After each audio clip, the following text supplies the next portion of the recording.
ব্যবস্থাপনাটা আমাদের কিভাবে সাজাবো, ইনশাআল্লাহ নির্বাচনের শিডিউল ঘোষণার সাথে সাথে আপনারা দেখে ফেলবেন। আর আমি নির্বাচন করবো সারা বাংলাদেশ ইনশাআল্লাহ 300 আসনে।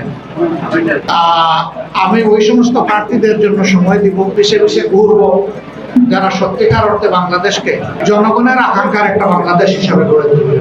তারা ইসলামী জনতা হবেন, তারা দেশপ্রেমিক জনতা হবেন, তাদের সকলকে নিয়েই আমরা করবো। অতএব আমার আসন 300 আসন, তবে নির্দিষ্ট কোনো আসনে দল যদি আমাকে নির্দেশ দেয়, এই নির্দেশ এবং সিদ্ধান্তের মালিক আমি নই, আমার দল। আপনাদের দোয়ায় তারা যদি শিক্ষা দেয়, সময় মতো আপনারা দেখবেন ইনশাআল্লাহ। আমি এখানে নির্বাচন করি না করি, আমি দুলাউদার সন্তান। আসসালামু আলাইকুম।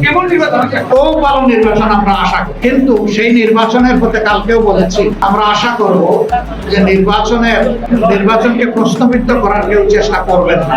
তাহলে আমাদের শহীদদের রক্তের প্রতি আমরা ইমানদারি রক্ষা করতে পারবো না। আমাদের শহীদদের রক্তের অমর্যাদা হয় এমন কোন নির্বাচন আমরা দেখতে চাই। শহীদদের রক্তের মর্যাদা রক্ষা করে খুবই সুন্দর সুষ্ঠু একটা নির্বাচন আমরা করি